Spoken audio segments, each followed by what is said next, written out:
Good morning. My name is Mike Gill. I'm the Conservation Ag Director here at Illinois Soybean Association. Welcome to our breakout session for the Sustainable Soybean Production Track here today. Before I introduce today's speaker, I'd like to mention that there will be one CEU that's offered for this hour of time that we have here in soil and water management, available for attending the breakout session. We'll have details at the end of the session on how to obtain those CEUs and get that credit. We appreciate the opportunity to partner with CCAs to offer this additional benefit. And now I'd like to let us have a word from our session sponsor today, Asgrow.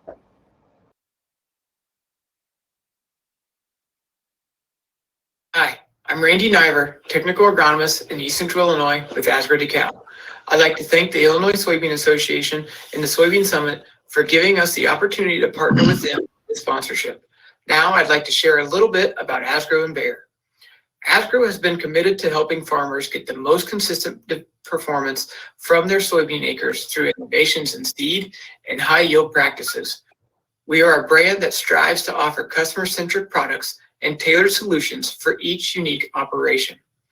Asgrow and Bayer have shown their commitment to you, the farmer, by investing in us as agronomists, providing education, partnering with groups like the ISA, the NRCS, Nature Conservancy, Farm Bureau, local FFA chapters are just a few ways that we can stay up to date on the newest practices and give back to our communities and ultimately to you, the grower.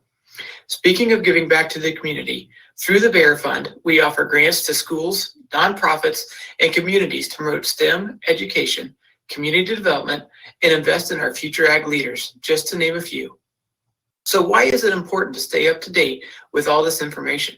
Well, some practices from the past are important to maintain. For example, opening a door for others, taking your hat off at the table, and saying please and thank you.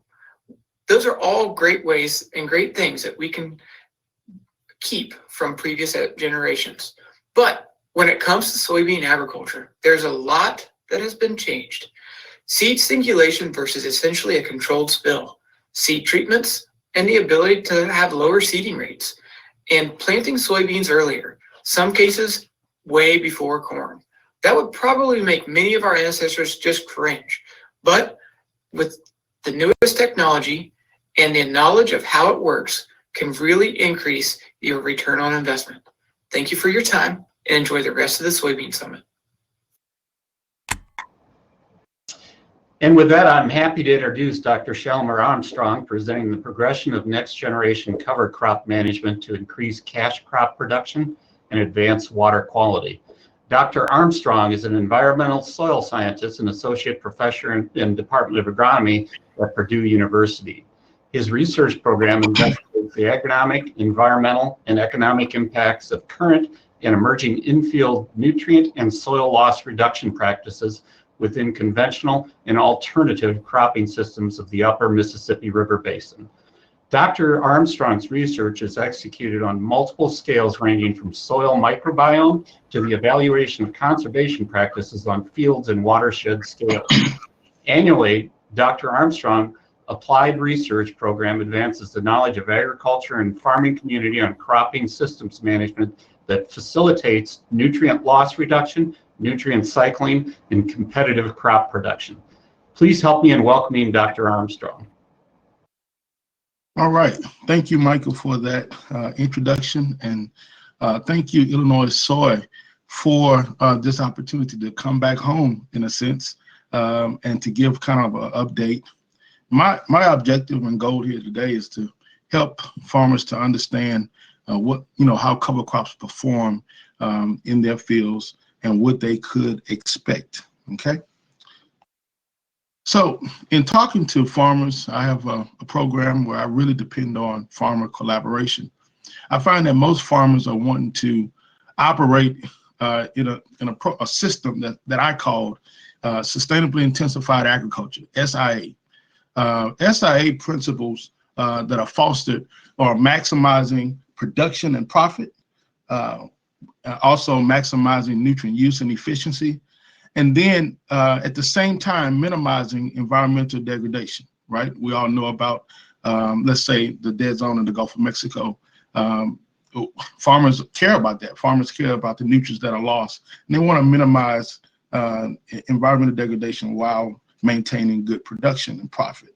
So when you look in the literature in the academy, right, the most aggressive and obvious step towards SIA that farmers can use is a step of including cover crops in their conventional systems. And there's been rapid increase in cover crop adoption over time, but when you look at the totality of the Upper Mississippi River Basin, less than 5% of row crop acres actually receive cover crops. So that indicates to me as a scientist, hey, there are a lot of questions that farmers are still trying to answer, right? And so this next slide is illustrating that. And so we have a farmer who is in the field. He has his last year crop residue. He has cover crop residue after termination, and he's trying to plant his next cash crop. And I'm pretty sure that there's some questions in his head as he's planting, right? For instance, how much cereal biomass carbon did I generate? What was my biomass level? And what was the carbon level in that biomass? How will the microbes in my field, right, the bugs in my soil respond to that carbon that comes from the biomass? So on average, 1,200 pounds per acre of biomass, which equates to about 400 pounds per acre of carbon. Like how the microbes are going to respond? Should I expect nitrogen immobilization? Okay, and if so, can I adjust my management in order to alleviate it? The next question could be, how much biomass did I generate, and how much nitrogen did I conserve in that biomass? In other words, if I'm on a tile drain landscape, if I have nitrogen in the biomass, well, it's not in the tile too. So I've conserved and reduced my nitrogen loss through tile drainage. The other question is how much of that cover crop nitrogen will actually be of use to the cash crop following. After termination, I plant soybeans. After termination, I plant corn. Okay, how much of that nitrogen that's in the cover crop is actually released and used? And when is that release going to occur? That's a big question that we're going to talk about today.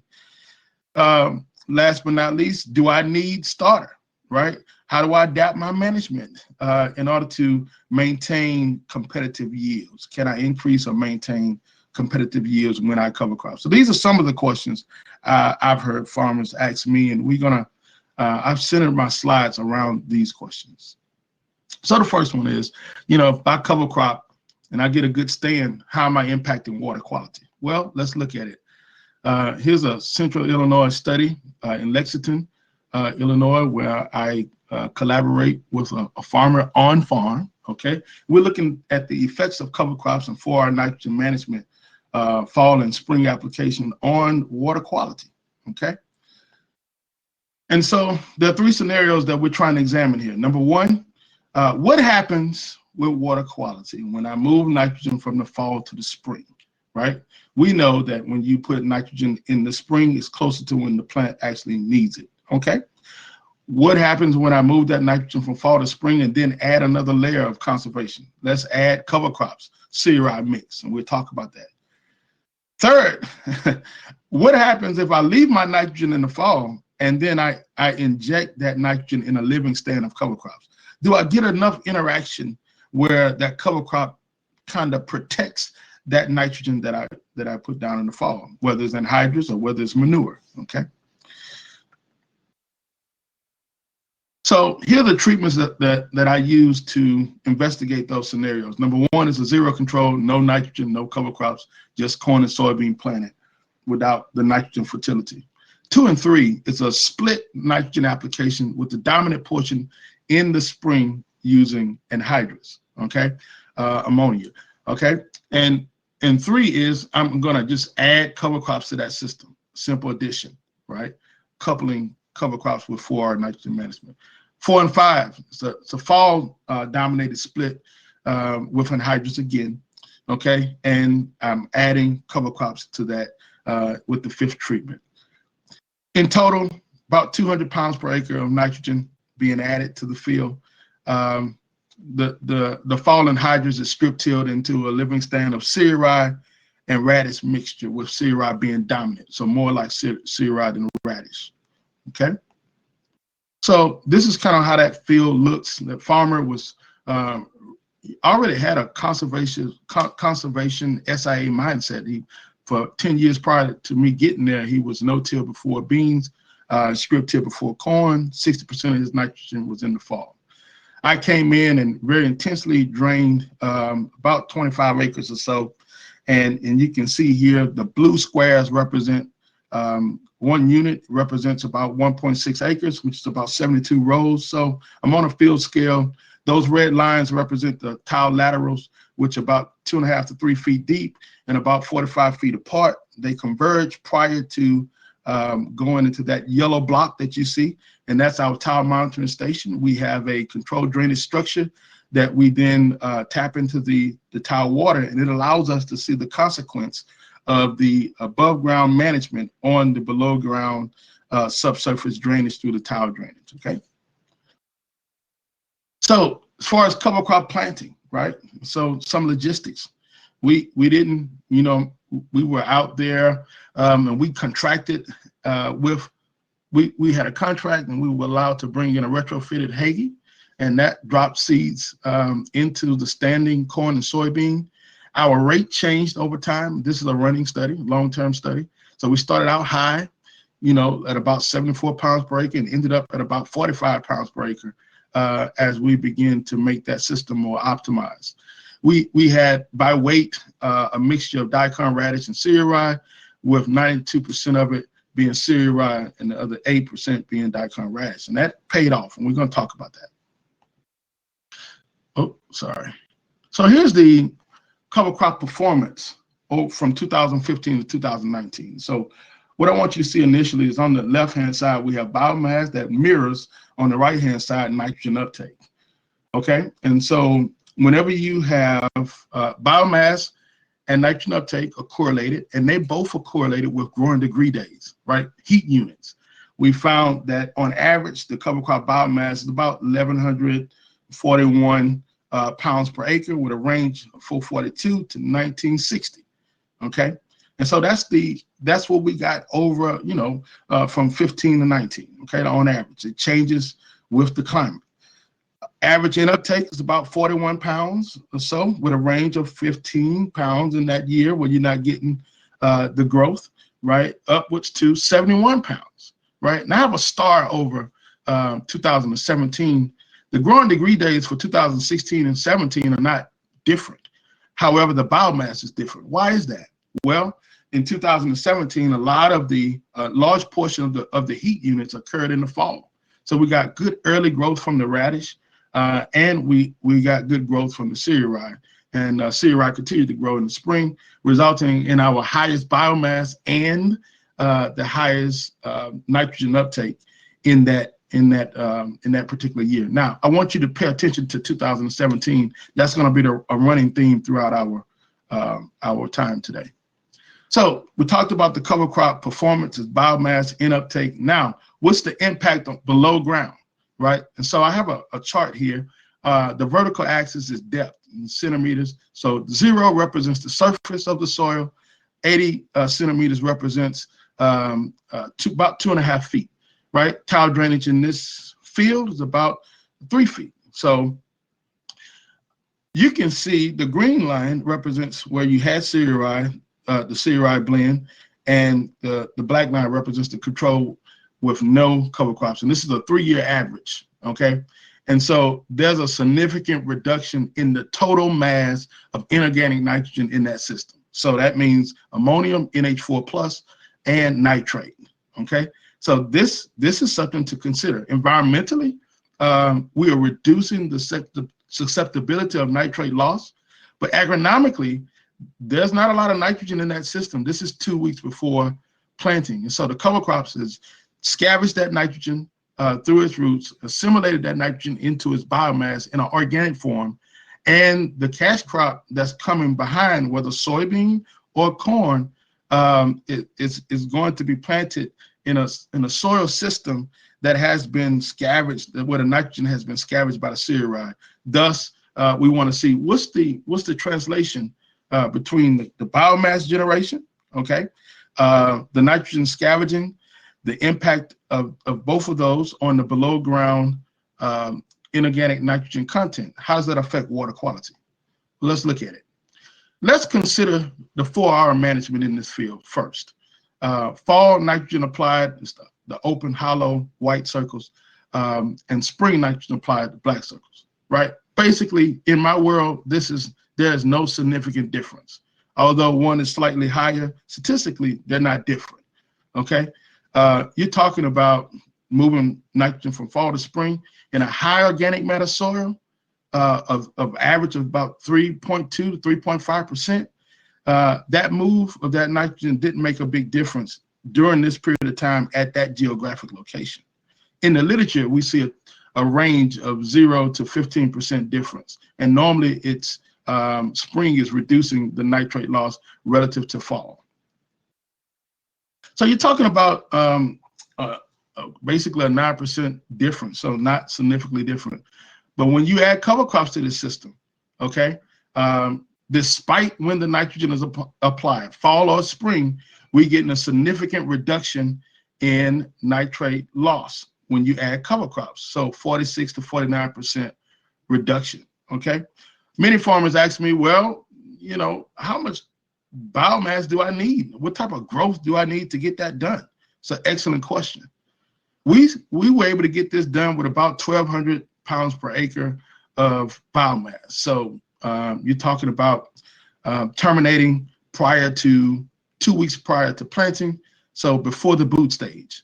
That equated to about 50, let's say a range of 40 to 60 pounds of nitrogen in the above ground biomass, not counting what's in the roots. And we were able to get these reductions, okay? So I just showed you the cumulative reductions, but I wanted to speak a bit about the dynamics throughout the growing season, right? Both cash crop and the cover crop growing season. First, I want you to pay attention to the red bars at the bottom of the screen, right? And so what that's showing is that during the cash crop growing season, the reduction in nitrate loss that we see in the cover crop growing season also exists, right? Why? Because a significant portion of the nitrogen that is scavenged by cereal ride mixture is released very slowly. So that cereal ride captures or scavenges 45 pounds. It's only going to release about 10% of that. We'll talk about that in detail.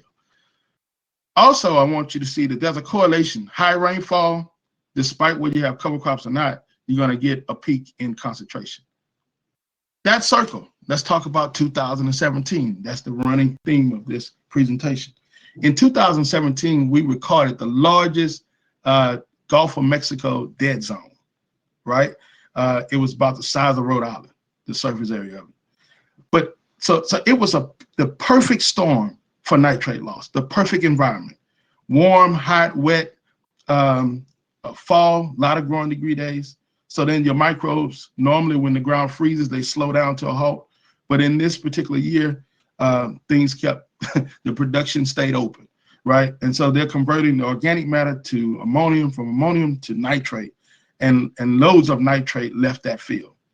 But in that same perfect environment for nitrate loss, it's also the perfect environment for cereal rye radish mixture. The radish grows vigorously, then the cereal rye comes along and grows beside it and continues to grow in the spring. So we got the greatest biomass, over 2,000 pounds, and we got the greatest nitrogen uptake, on average about 71 pounds, which resulted in that 40, 50% reduction. And that's the insurance that you get in a perfect storm for nitrate loss. I want to point that out. So those are the dynamics. So let's think now on a larger scale. The data that I just presented was on a plot scale, but we wanted to know if those same trends would translate to a larger scale where multiple farmers can work together to try to impact water quality with mass adoption of cover crops on a larger scale. So this is in central Illinois. This is in the village of Towanda, okay? And so we have Money Creek that leads to Lake Bloomington, right? And we have two sub-watersheds. The top, smaller sub-watershed is about 770 acres, and it drains into Money Creek here. The lower watershed is about 1,100 acres, and we cover crop about 49 to 50% of that. That equates to about 4 farmers making a decision to make something happen, along with some grant money, right? And so at the outlet point of each, we were able to monitor tile water nitrate concentrations and loss and the volume of water. Okay, so let's see what happens. Here again, on your vertical axis, this is the tile water nitrate concentration, okay, in milligrams per liter, right? And then on the x-axis is time. First trend that I want to point out is that initially, right, like in 2016, 15 and 16 when we started, there was no difference in the nitrate concentrations, right? Because I believe that the legacy nitrogen was impacting, had a larger impact than the cover crop growing in that field, in that watershed at that time. But as we cover crop consecutively over time, we start seeing a separation where the black dots that represent the control, where we have no cover crops, were always greater compared to those where the green dots, where we did have 50% coverage in cover crops annually. Now I put a big circle around that year again, 2017. Even on a watershed scale, we see significant reductions in the environment that was perfect for nitrate loss. So even on a watershed scale, we cover cropping only 50% of this watershed, this 1,100 acre watershed. We see a signal of reduction in nitrate loss, right? So that shows you the power of farmers coming together to make something happen, okay? And we see that continues. So let's look at it on a mass scale. So this is on the vertical axis, pounds per of nitrogen per 100 gallons per day, right? And so initially, 2017, you start out, the cover crop watershed was losing more, a higher mass of nitrate. But as you can cover crop consecutively, you then, we reversed it, and we see the signal of 33% reduction, and to upwards to, in 2019, a 36% reduction. And we're seeing the same trend developing in our 2020 and 21 data. So the next question then becomes, if we're averaging about 50 pounds of nitrogen per acre in above ground biomass, the next question is what's the fate of that cover crop scavenged nitrogen? You know, when it releases, does it go into the soil organic matter? Does it go into an inorganic pool? And then another question is how much of that nitrogen is available and useful? What's the utility of that nitrogen once it releases? Will my cash crop be able to access it and use it to produce grain? So here's a incubation study done in the lab. So we took some cover crop residue and we labeled the nitrogen in that cover crop residue. So we fed that cover crop nitrogen. We allowed the cover crop to scavenge on labeled nitrogen so that we can track it as the residue decomposes and releases into the different soil pools. What soil pools are we talking about? Number one, the organic nitrogen pool, like your proteins and so forth. The microbial nitrogen pool, so your soil bugs, they're going to absorb some of that nitrogen, right? That's released. And then your undecomposed cereal residue nitrogen pool. So that's the pool where you can actually visually see residue with your naked eye, right? And so it's not decomposed if you can see it like that. Then there's, in the green, there's the inorganic. So both ammonium and nitrate, we combine those to make the inorganic pool. I want to focus your attention at this initial bar and then this last bar at black layer at R6, right? Initially, you see most of the nitrogen exist within the undecomposed pool. So it's a lot of residue on the surface, right? We know that. And then as you progress over time, you see a linear increase to a halt at R6, where the undecomposed pool shrinks from 85% of the cereal nitrogen to 27%. the organic pool increases, right, from 14 to 59%. And then you have an increase of less than 1% to 14% in the inorganic pool. So basically, after termination, when you go from termination to R6, when the corn plant, basically black layer shutting off its nitrogen acquisition, right? At R6, only 14% of that cereal N has been released into the available form for that corn to be to use it. And also, the largest pool is that 59% organic, right? That's feeding your organic matter. So some people look at this and agronomically they say, oh man, I'm only getting 14% return off of that cereal nitrogen. And then others will look at this and say, oh yes, I'm building my organic matter because the larger portion, 27% is in the organic form. This is one of the reasons why cereal is such a good cover crop for building organic matter. So now let's move to the field. Same type study. Cereal was fed labeled nitrogen. It then decomposed, and we tracked that nitrogen into the subsequent cash crop that was planted after the cereal termination. And what we found, if you just go all the way to the darker bar for both corn and soybean, only 7 to 10% of that nitrogen that was in the cereal was actually traced and found in the cash crop at V6 or at harvest. Sorry, at harvest. And so what is that telling you? So if I'm producing soybeans, that means that the nitrogen that's in the cereal, only 7% of it is getting into the soybean plant.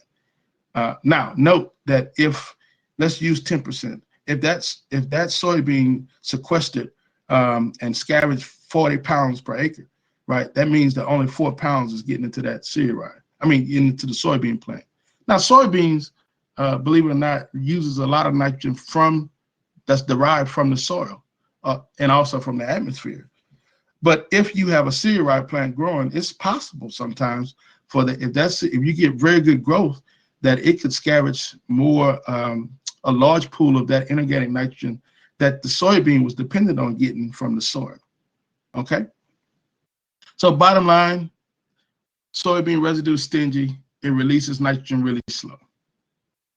Cereal residue is stingy, releases nitrogen really slow. Okay, the fourth question is, now that we know this interaction, good scavenging that's occurring, it's affecting, increasing our water quality. However, it's releasing the nitrogen slowly from the cereal residue. How does that affect cash crop yield? So we looked at this on a regional scale. We scoured the literature, collaborated with other scientists, and we got a total of 773 total paired observations at 24 different sites. And you can see the map on the top right. Okay, and so we had about 430 corn pairs, so with cereal, without cereal, and we had 343 soybean pairs with cereal, without cereal at 18 sites.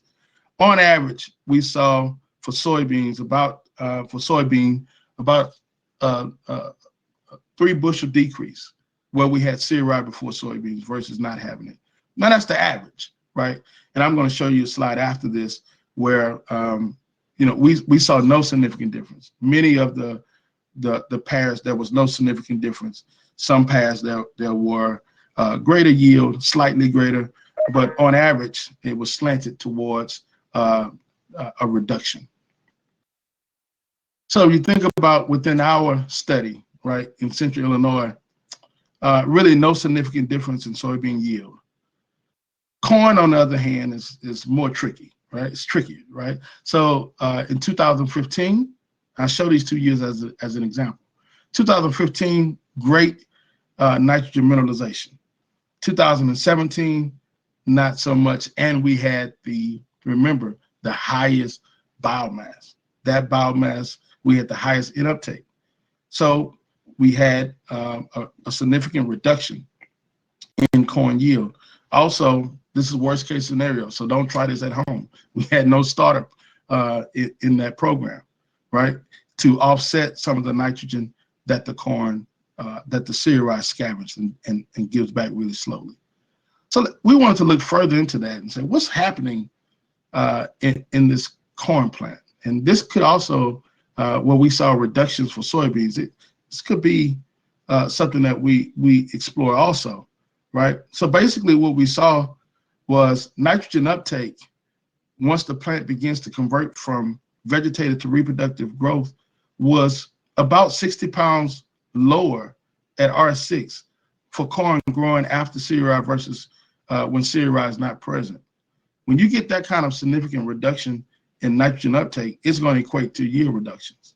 We found that the gap in nitrogen uptake is happening about 60 to 75 days after cereal termination. Now, we have some studies where we went down into the soil microbiome, and we found that this is also the time period when the soil temperature peaks and the actual microbiome demand for nitrogen, the soil microbes demand for nitrogen is at its highest in this time period, 60 to 75 days after termination. So you got kind of like a tug of war happening over this nitrogen, and many times the corn loses, or soybean could lose that battle because the 7 billion microbes in 1 teaspoon of soil. So you have to consider that differential as adaptive management strategies. And 2 ways that we wanted to consider these, consider adapting our management.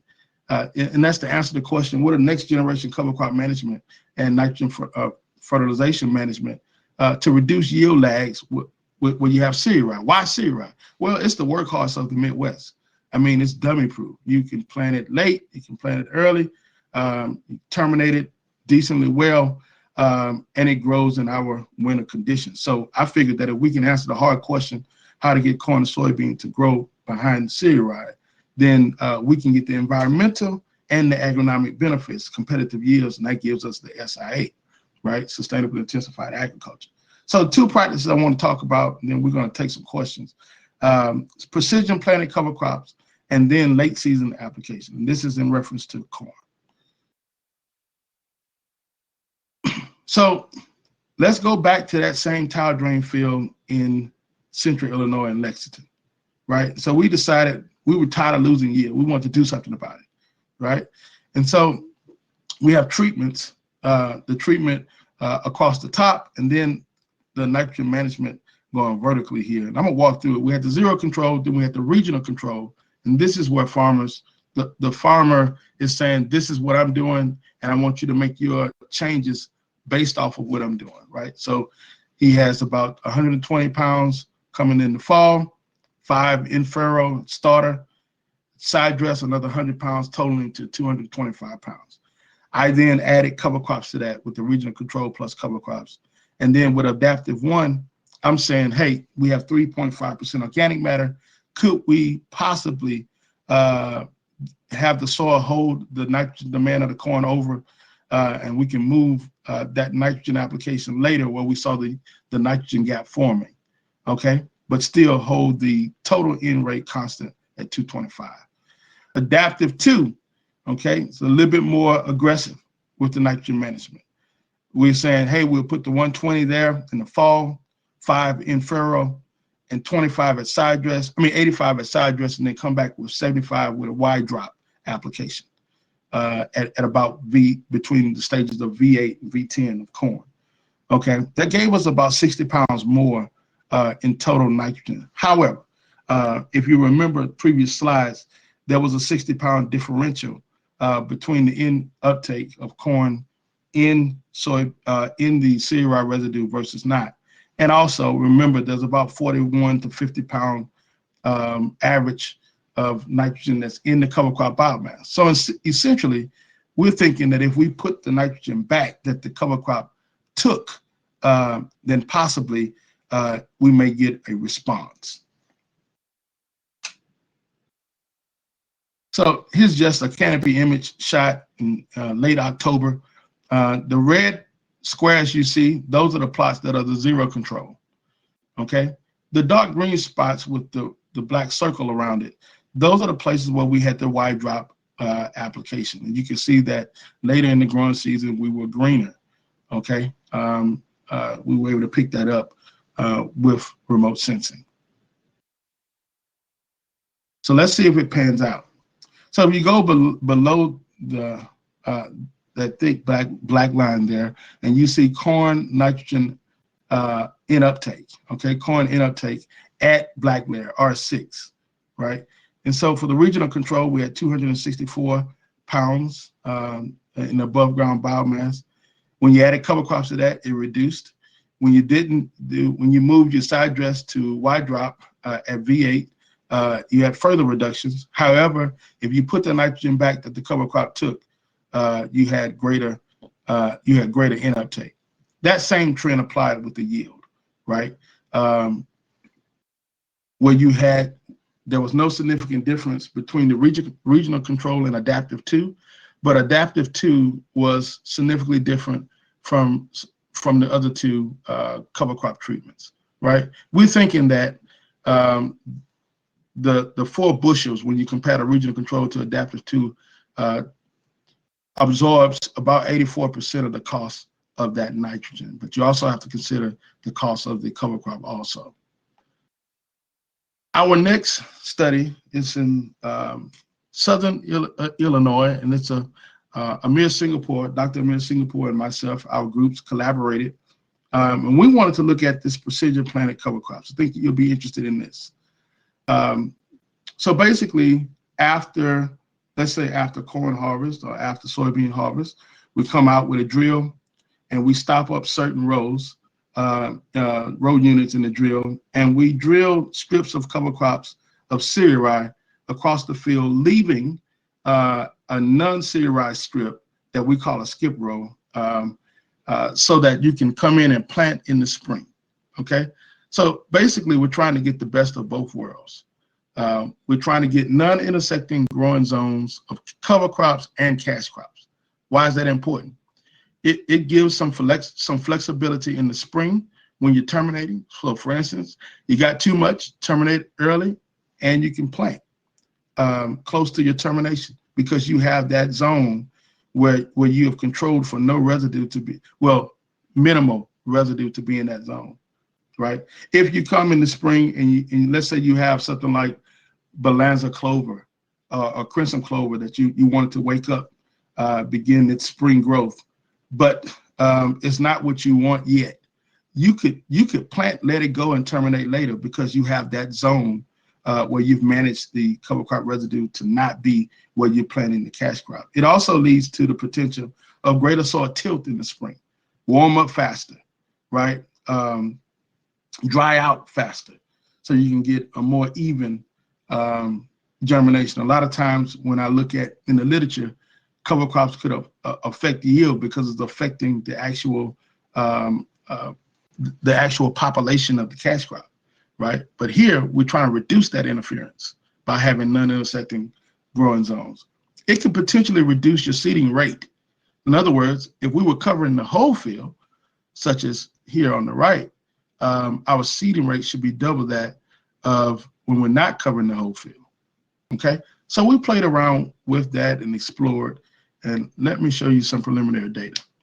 So basically, NP represents the full width drill with no strips. STCR represents the strips of cereali. Biomass, exactly the same, no significantly different. Carbon in the biomass generated exactly the same, no significant difference, okay?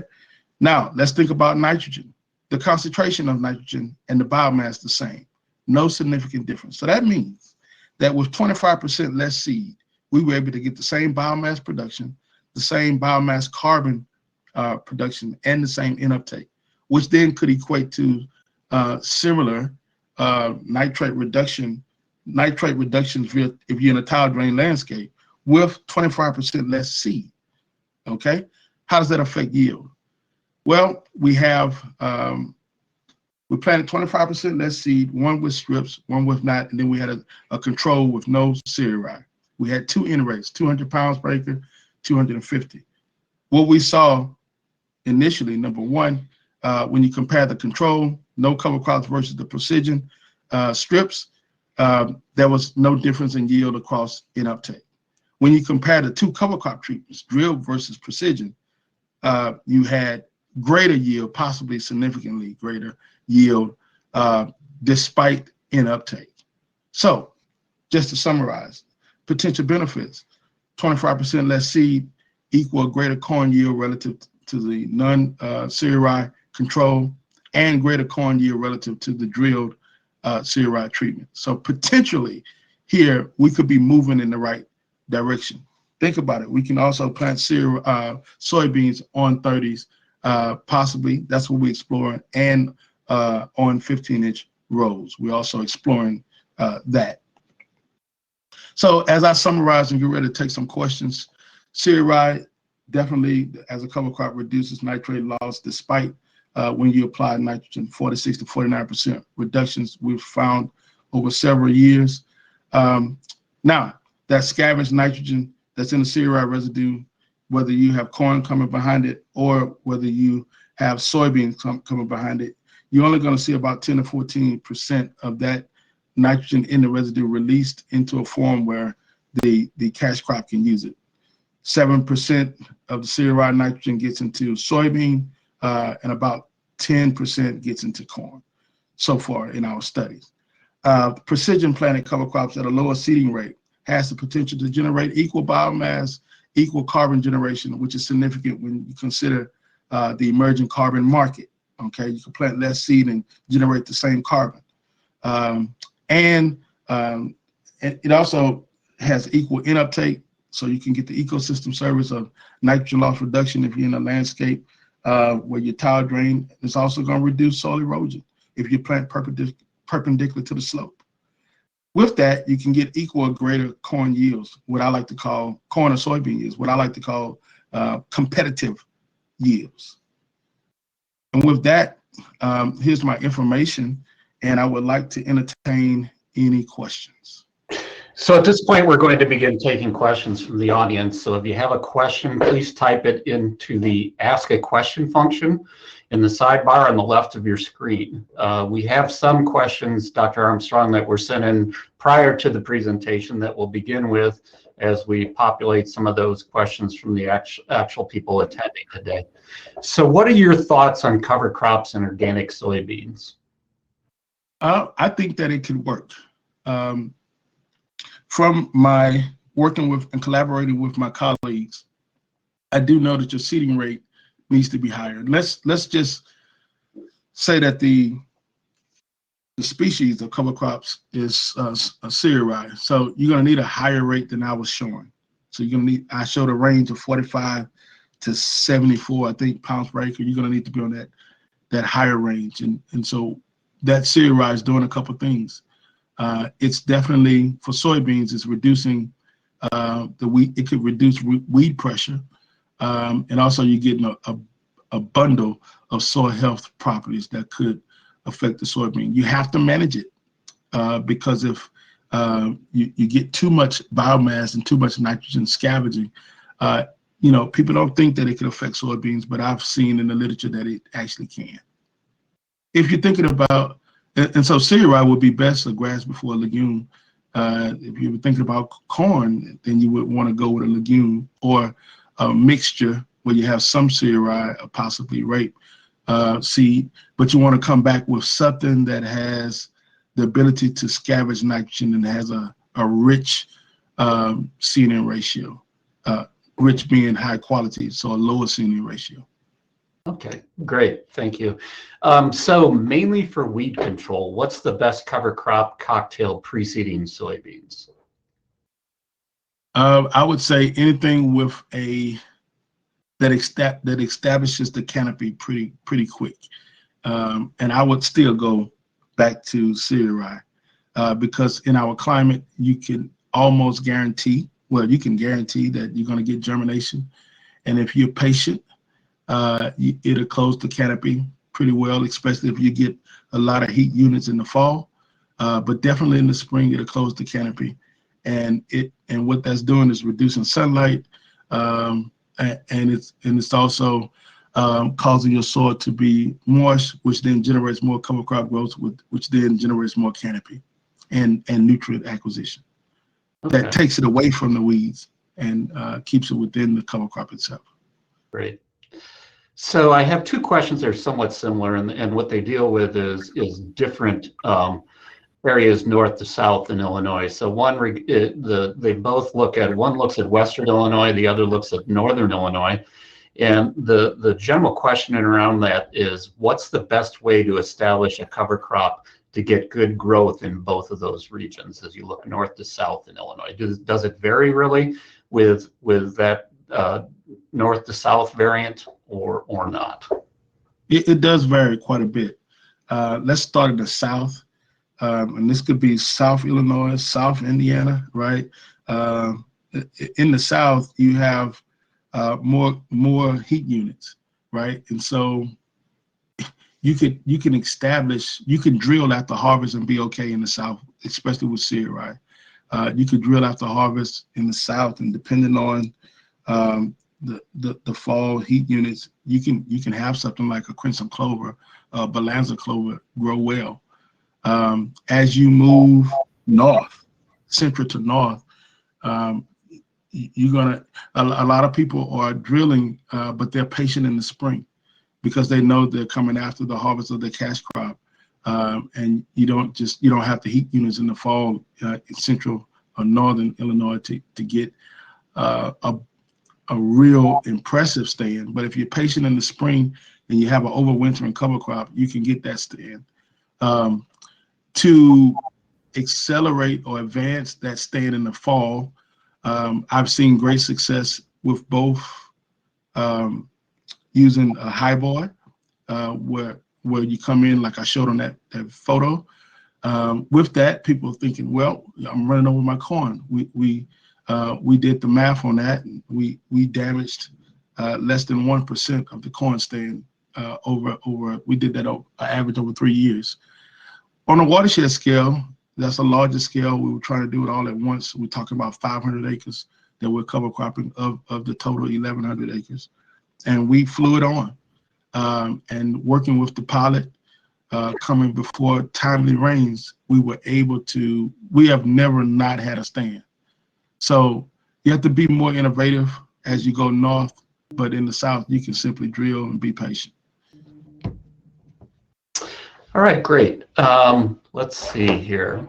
So there's a question in and around nitrogen stabilizer use with cover crops. And so the question specifically is, were any nitrogen stabilizers used in water quality impacts as we look at the 4Rs and cover crop studies? And I guess to expand on that question, is there a benefit to that, or could it be a detriment in the sense of we already see this nitrogen, specifically with cover crop as rye, not releasing all of the nitrogen within a season? So. Okay, so in my study, the fall applied nitrogen did have inhibitor, and the spring applied nitrogen did not. And that was, I kind of leaned on the farmer to make that decision, and we decided to go in that direction.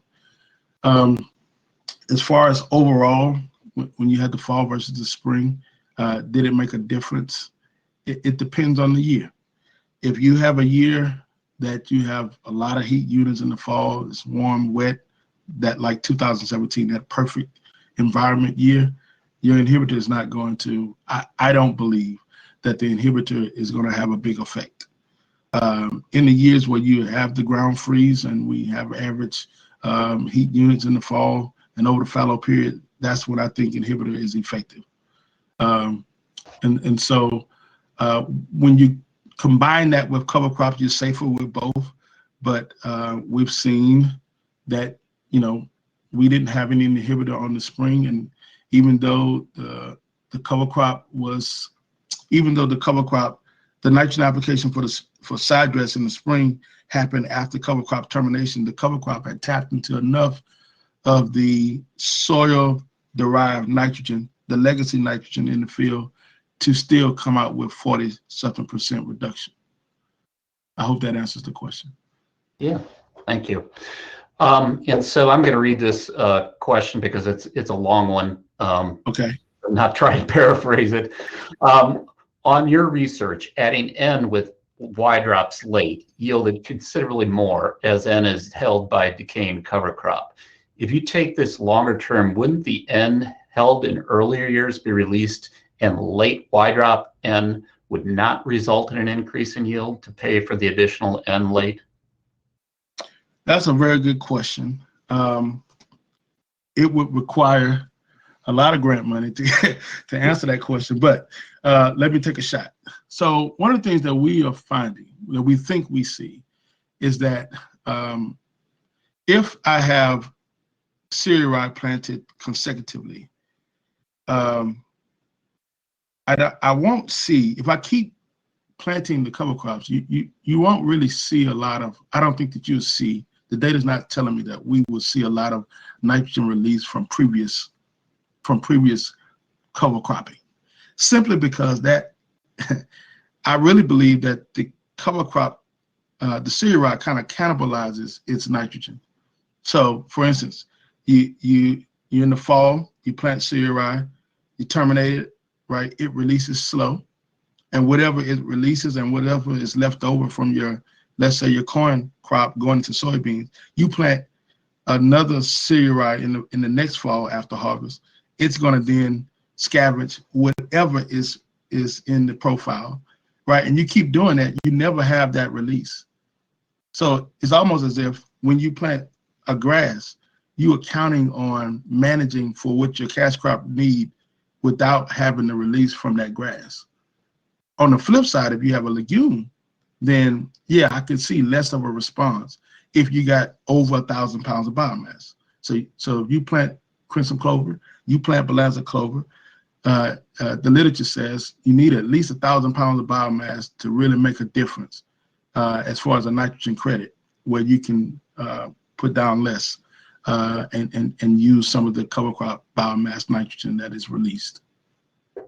Okay, great. So do you think that rye has an allelopathy effect on corn, or is it just the nitrogen effect that you've experienced within your research? Another great question. We've never measured allelopathic chemicals in the soil. However, from my reading and studying that thought, I can say that those chemicals, their persistence in the soil is really minimal. They don't hang around long. Okay. However, I've seen studies that show when you have good biomass and it's cold and wet, you're more likely to have allelopathy be an impact. But greater than that, I believe that you're more likely to have root rot. You're more likely to have disease, cold and wet with good cover crop stand. You're more likely to have disease. You're more likely to have end immobilization. You're more likely to have impact on your stand. And that's why we are moving to this next generation management, where we are controlling where the residue is and trying to keep it out of the place where the cash crop will be growing. And I know on sloping land, there's some concerns there about that practice, but I believe that if you plant the cover crops in strips perpendicular to the slope, you have enough surface roughness to reduce your erosion losses. Great. So, with respects to biomass levels, is there any research out there that says that at this seeding rate, you can expect that you are going to have good weed suppression? For instance, the question really says, do you have any speculation on the 45-pound seeding rate effect on weed suppression? And basically, again, back to that biomass side of it with respects to seeding rate. Yeah, I know that there's some studies out there from my weed science colleagues, and I really want to tread lightly there. That's not my expertise, but I've seen some studies, and basically, generally what you see is greater seeding rate, greater weed suppression. But at a certain point, after you have established that canopy, you're going to get this, despite the increase in seeding rate, you're probably going to get a similar canopy closure timing, and thus you're not going to get, let's say, a more effective weed suppression. So at a certain point, there's a threshold of how high you need to go before, after crossing that threshold, you're not getting the impact of increasing the seeding rate. Okay. But I would, if I had a weed scientist on, I would punt this one to him or her. Yeah. So in a strip tillage system, if you build strips in the fall of the year in a solid stand of cereal rye, do you think that this would have the same effect as your precision strips of cover crop? It could, and actually, that's the way we have done it in the past. Before we moved to this place where we were stopping up the drill, we simply had a solid stand of, let's say, cereal rye radish mixture in the fall. Farmer would come in and inject anhydrous. Now, what that does is that it's going to destroy the growing point of the cereal rye or the cover crops where the injection band is. So then in the spring, what you have is you have that the cereal rye or the cover crop growing on either side of the band, but where the band is, that strip till band is kind of warming up. It has all the benefits of if you would have tilled, right? And then he comes in with RTK, and he comes and hit that band with sub-inch technology, right? And so he's planting on top of his fall strip, while on the right and the left of that band, he's already terminated the cover crop biomass. So in effect, he was generating those controlled zones across the field with his fall strip till. You're correct. Okay. So the next question is, with the push for earlier planting, are you still getting the benefit of terminating at planting? So does that change the picture as far as when you should terminate if you're going to earlier planting? So earlier planted soybean? It doesn't specify, so if we can hear a little bit about both crops, that would be great. Okay. So let's think of the scenario of we have a cover crop there, and you're anticipating early planting. If you're talking about, let's say, soybeans, and if you have these control zones, like that last practice that I showed, where you have these strips, your flexibility right there goes up significantly. What you can do to get to do the practice or to execute the practice that you want goes up significantly. Because let's say you have Balanza clover or crimson clover that's not impressive in early April, right? And you're thinking, I need to get more out of this to get my money's worth, right? And you want to go ahead and plant. You could let it go for a while because you still have a time lag for that cash crop seed to even emerge, while the cover crop beside it is still growing in its own zone and not intersecting, right? And then from there, you could decide, hey, I got enough out of it. I want to go ahead and terminate, come in and spray. And then your cash crop just continues to grow as the residue from the cover crop dies. Let's say that means that scenario is you want to plant corn and you plant into a residue of a legume. Let's say you want to plant soybean, and I mostly recommend having cereal rye before it, right? And if you have those strips, I think the same thing applies, but soybeans are a little bit more forgiving because of its physiology. I think you could let it go longer. Or if it's cereal rye, you probably want to go ahead and terminate it.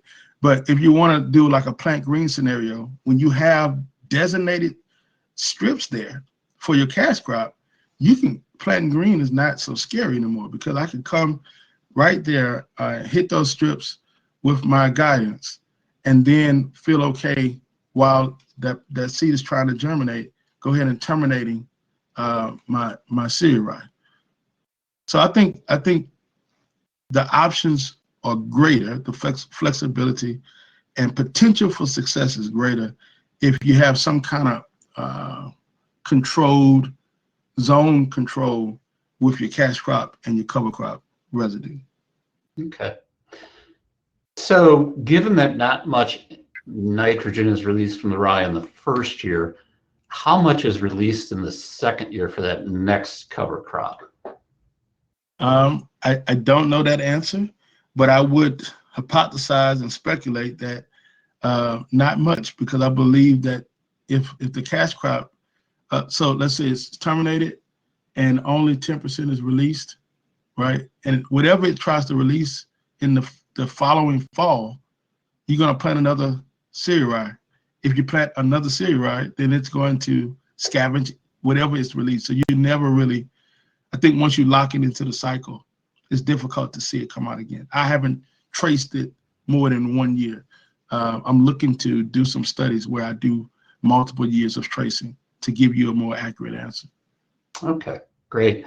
Well, that encompasses most of the questions. So at this time, I'd like to remind the audience that if you have a CCA, don't forget to claim your 1 CEU. You can see on the screen the QR code. If you have the app on your phone, you can scan that. If you don't have the app on your phone and want to take a picture of that and actually add the app after you're finished with the presentation, you can actually scan the picture of that QR code. And then if not, if you're not going to add the app or anything like that, just please email our team with your CCA number by Friday and your name, and we will submit that for credit. So with that being it, I'd like to thank Dr. Armstrong today for his presentation. I found it extremely interesting. In fact, I hope to visit with Dr. Armstrong here in the near future again, more about what he's doing with cover crops. I learned a lot today. So we will leave it at that. And with that, thanks again, Dr. Armstrong. Thank you, Michael. Thank you for all of the questions. That was great.